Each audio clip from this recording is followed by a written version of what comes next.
চিতলমারীতে cinematic ডাকাতি।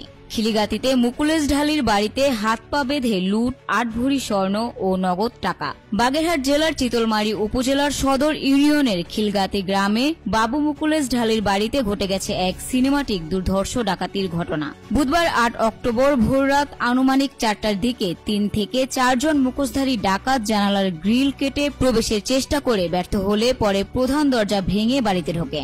বাড়ির মালিক বাবু মুকুলেশ ঢালি, তার স্ত্রী কাকলি ঢালি এবং বৃদ্ধা মা ললিতা ঢালিকে হাত পা বেঁধে মুখে গামছা দিয়ে চুপ করিয়ে রাখা হয়।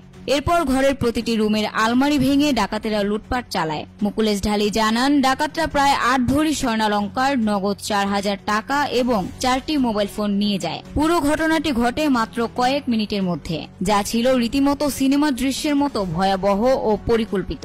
ঘটনার খবর পেয়ে চিতলমারী থানার ওসি ঘটনাস্থল পরিদর্শন করেন এবং দ্রুত সময়ের মধ্যে অপরাধীদের শনাক্ত ও গ্রেপ্তারের আশ্বাস দেন। এদিকে এই সিনেমাটিক কায়দায় সংঘটিত ডাকাতির ঘটনায় এলাকায় চরম আতঙ্ক ও ক্ষোভ সৃষ্টি হয়েছে। স্থানীয়রা দাবি করছেন, রাতে টহল ব্যবস্থা আরও জোরদার করতে হবে এবং দ্রুত অপরাধীদের গ্রেপ্তার করতে হবে।